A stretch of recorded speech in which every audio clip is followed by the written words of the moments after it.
There's an old joke, journalist to novelist. What's your novel about? Novelist to journalist. 300 pages.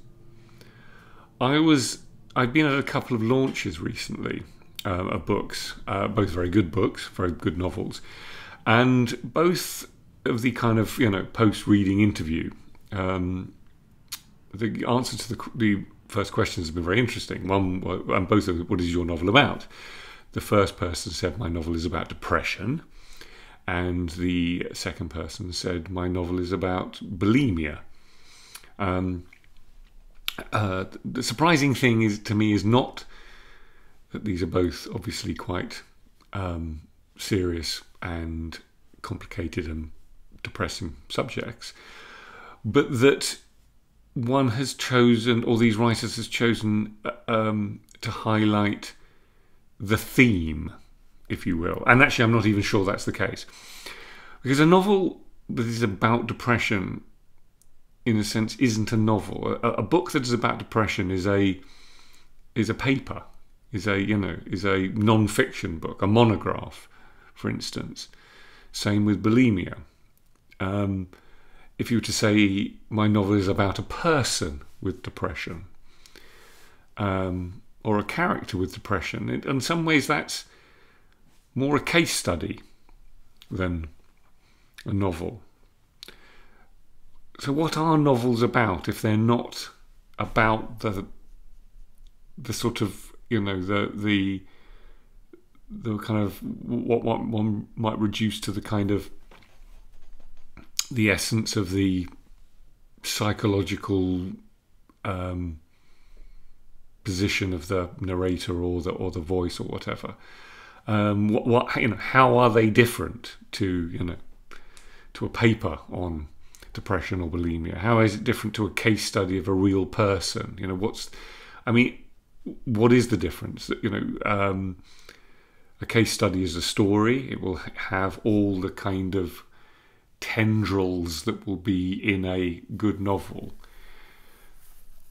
And if I think about my own new novel, someone asked me the other day what it was about, and I gave two answers, as I always do. I gave a kind of zeitgeist answer, that it looks at X and Y in the world today, and then I gave a kind of character-based answer, which is, something happens to my character. But both of these fall into the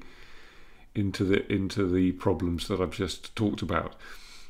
And the reason that it's important, because it goes to the heart of why we read novels, why we don't read non-fiction, why we don't just read memoirs or biographies or case studies. Why are we bothering with fiction? What does fiction do that a real life story of someone with depression or someone with bulimia, which surely must be intrinsically more interesting because it's a real person?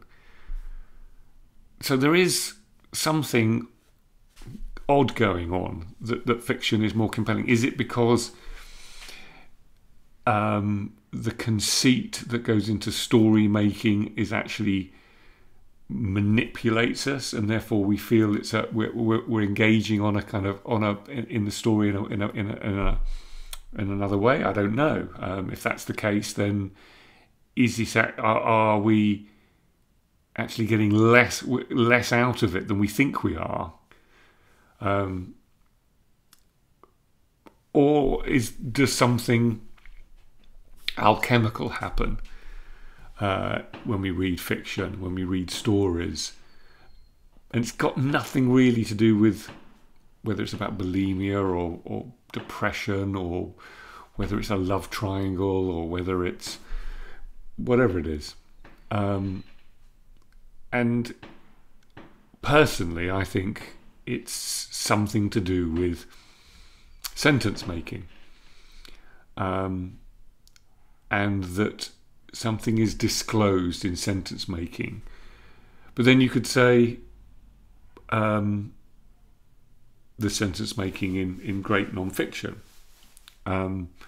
why does that not disclose something? And maybe the reason I said it's alchemical because it's something to do with a mixture of the imagination and sentence making, and that the story or the fiction writer can in making something very specific actually give it greater access points, because they're pulling in different details from different things, and therefore more people can relate to it than they can to a kind of single individual's case study. I mean, I know this is probably not making much sense, and I'm sure the more profound things have been said about fiction, but it does remain the fact that it's actually quite difficult to say what a novel is about. And there is an argument, if you can tell someone what a novel's about, then it's not going to be that rich or complex. If you could do a sort of flow chart on a PowerPoint slide, and some novels you really can do that, even literary novels, it's like, that's too neat. And actually what novels are, or coming from the kind of tradition of late 18th century, early 19th century novels, they should be slightly messy, and through their messiness allow us into the kind of messiness of life, I suppose. So I think the only answer to what's your novel about is, it's about a bit of life that happens to be about this stuff, but really it's how people in characters collide in a bit of life that happens to be about this stuff, and we read it for that, but we choose some novels over others based on the fact that we're kind of interested in that bit. And it's as vague as that, I think. Not sure whether it's made any sense, but it was on my mind. And that's it. Thank you.